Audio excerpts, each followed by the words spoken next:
Hello everybody, this is Amsa with the golden log number 2, and today I think the first thing that I'm realizing is, well, not realizing, we're still like developing a theory here.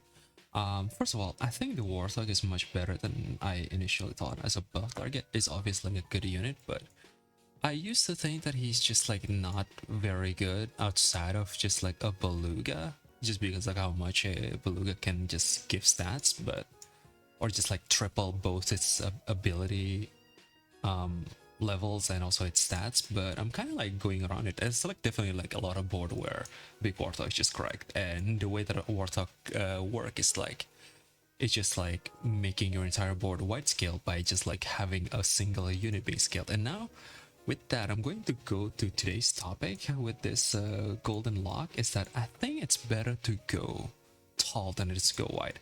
And I'm kind of like not liking Sea Lion anymore because it's a wide unit. And let me go back to like my original thought about like the pack rat. And like I said, the biggest thing that I find out is baboon and cockatoo, and just like going tempo and having like, it seems like having a singular high tier unit is super good because of how cockatoo and baboon work. So like I much prefer having manatee, cockatoo, and baboon than I do having sea lion, because I want to have like the tallest unit possible. Now that is super punishable in a mirror especially, and also against many other pack actually because of duty and existence. But and I still need to figure that one out, how to balance that. But I think it's still like the best thing to do, especially Manatee, because they have like such a good upside with Crane and also Peter Bread in the future. It's just like a very good unit. Even if I don't have a Crane, it's also still like good in with Peter Bread. And Crane itself is also just like a very good unit to block weakness in the mirror. So yeah, that's the idea. And this is like the 3 games that I played today. It's not been a good day. I've been like losing like a lot. As you can see, there's also this one game where I'm just like struggling to figure out how to do what to do with it. And this game was just like a very embarrassing loss. It's the same kind of like concept. I've been like doing Crane, Manatee, and Cockatoo with Warthog. It's basically like almost like exclusively even, but yeah, I'm going to go to like the real game now. 1 second, I need to do something. I'm not sure what's happening with my internet.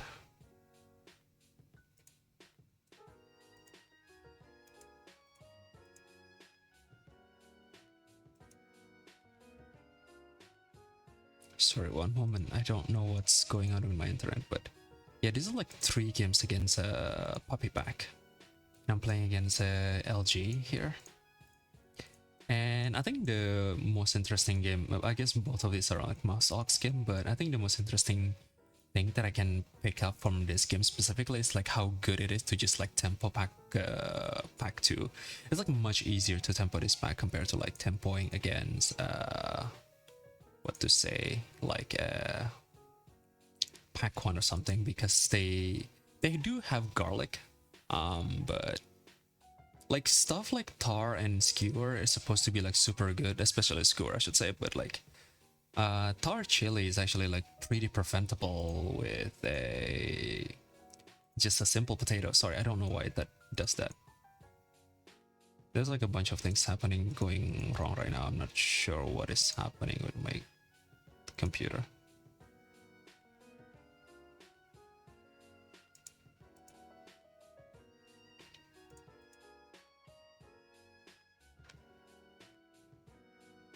Oh, there we go. Sorry, we're back. Let me go back to topic, but I wanted to show this. There's this game where I simply just have a poison dart frog, a osprey, and like a slug. I think slug is actually very good because it enables second teleport, it enables second birds, enables muskox, and it enables PDF and also Cobra in the future. I think this is just like a really good pickup. I just need to figure out how to scale him enough so that it doesn't feed stuff like camel and things. But if you can figure that one out with like Durian and stuff, I think it's a very good unit. And I actually just sold the muscles there because I think the PDF is like doing the same thing, and I much prefer having like more trumpets in the future. because I can like I need to have like a tall unit to trade with the moth. And I'm already like, as you can see, I'm already like setting up for Tar, and I think he doesn't have Tar here, but he does have it like in the next turn because he have like 1 life. I just immediately buy the potato. But the interesting thing here is, sorry, let me go to my point, but we actually have a garlic here, but because he replaced the garlic with a Tar, and I have the potato, it's actually like enough, and because of it replacement, it actually makes his team, his unit pretty weak to my PDF, which is like again, it's the same concept as the German Shepherd thing. I think it's this pack have like quite an interesting power to just like man through all of this chili and skewer and octo and stuff like that, just simply because of the existing potato. Potato is very important in this pack. I think I even lost like a lot of games just because like I forgot to buy potato. It solves so many of the issues, and yeah, this star actually doesn't do much because I have the potato, and once the potato is broken, I actually have like enough to simply clear the remaining of the units. So I think that's a good, interesting option there. Potato is very important. You can actually like man a lot of storm with just like the system potato, and I think this game is actually, I'm pretty sure I lost because I got super greedy with Beluga 2 and I just simply didn't take a potato. I was like trying to get a Warthog on my Beluga for a long time. I skipped like double German Shepherd as well because I have 2 life. I think the only way that I can improve massively is with that, but there's actually like a bunch of things. I can also just buy a German Shepherd, just like eat a Beluga, German Shepherd inside a Beluga. That's 30 attack. It's actually enough to kill the octopus. But yeah, I got like super greedy here and end up like just like not doing anything. I think instead of it, oh, it's actually have a fire. Actually, never mind. The fire is like actually good enough, but yeah. I also don't have a pretzel board. I probably could still buy it, but yeah, here both of my units actually within the Octo's range, which sucks so much. I was like trying so hard to find a potato on this because if I have a potato here and the Nurse Shark survive, I don't really care if the Surgeon Fish got fainted, because this too is like enough to kill the entire unit in the backline. I think I'm pretty sure you can see the game here, but yeah, if that survive and that survive, right? I just have like a big unit, yeah, because the Octo is always going to die from like a huge attack unit from the fire ant. Yeah, this game is definitely, and I do hit a Warthog. I probably should have taken it. I don't have like a food for it, and I think I was rolling for a food. Oh, I have a fucking chocolate cake. I should have just taken it. I thought the fire ant was better. I think it's the reason why I'm not taking it, but I probably should have. I was like greeting for potato like a lot, and I just, this is the idea. I was about to chocolate cake Warthog and just have 3 units die before it can do anything, but the Warthog is actually 6 HP, which is like perfect for the octopus as well. And because they have double Puma, there's like a million chances they're going to have like a million times with Toigan and stuff, and that is exactly what happened in the last turn. Is the reason why I'll lose. But yeah, potato is super important. Like, this board looks super good. Obviously I also have like Panther 2, but I'm fairly confident this is like beatable. I just have like a very bad couple turns to try to mend through it. And I just like get ultra punish. But board like that with enough potato, and because you only have like 1 tall unit, as long as I trade with 1 tall unit, more often than not I'm capable of like beating that, because Warthog is also really good at that. And now here is the game where I realized the tall thing. I was like doing tempo as well here with like Masox and the squid. I'm really buying squid because it's a tier 2. I don't like anything that is not enabling me from buying pretzels.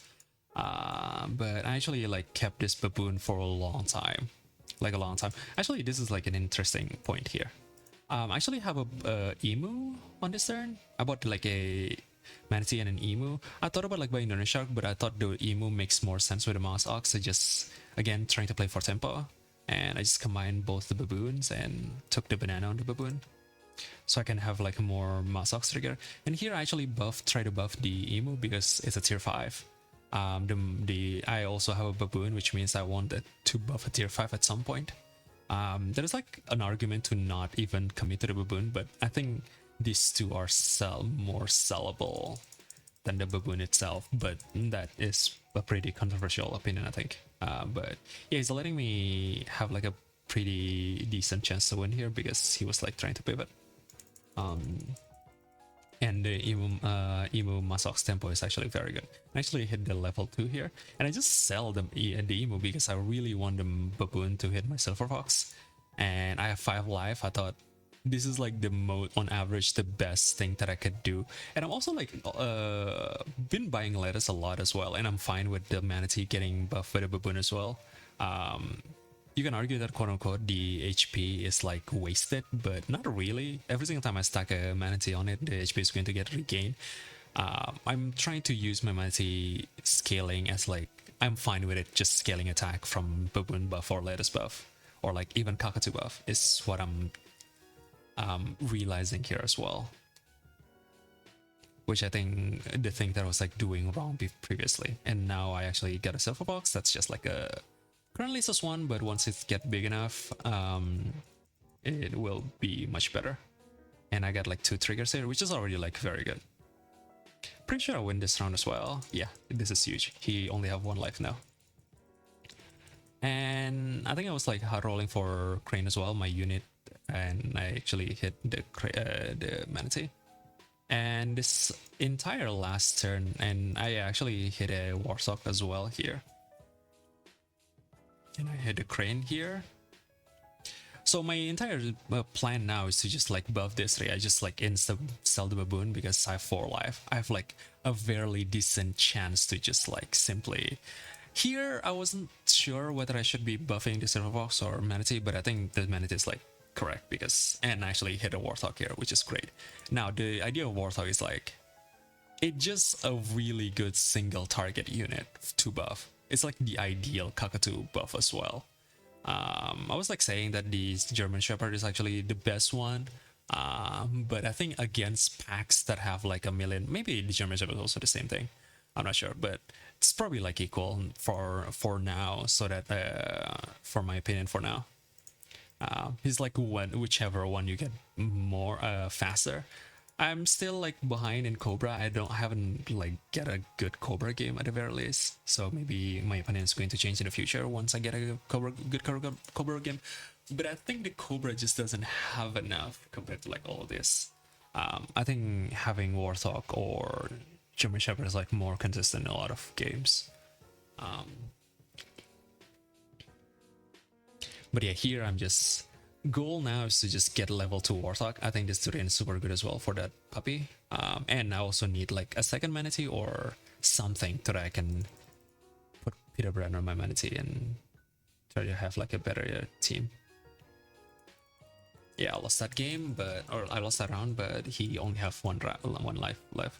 I was like debating whether I should sell the baboon or not, but it's actually like buffing a really good unit, and there's like no guarantee to hit a cockatoo or a pretzel. So I just want to spend all of my gold on buying levels and more manatee, more crane. I'll even like skip this Silver Fox because I don't think I can survive all of that on these turns in a position like this, so that my Warthog is more concentrated on this 3. The more stats that I get on the Silver Fox, the better, because I get better odds of hitting the and I lost that round as well. This is a surprising round. He bought like triple weakness, so I just like pivot my way of playing, try to man through the weakness. I'm not even taking this Peter Bread just to make sure that I get that. I think it's pretty bad because I don't have access to chocolate from my Warthog. I was only looking for Warthog, and I got really lucky that I hit it in a position like this so that I can replace that toilet paper weakness on my Silver Fox. I think the Crane was a unit that I value less before, but now I really like it a lot because it, as I said, it's actually have the ability to remove weakness, and we get there. Yeah, that's the log for today. I'll see you in the next log. Let's see if we can get like a good Cobra game today or in the future, because right now I'm really liking the Warthog and the German Shepherd, and I am in a high opinion that having like a tall singular scaling unit like Warthog and German Shepherd, because they can transfer all those stats in your entire build. You just need to have like that one unit, and suddenly you just have like a very wide scaling board. All as long as you have like potatoes on your units and can survive the storm of snipes, probably going to win like a lot of games. Anyway, that's it for this log. See you on the next log. Bye bye.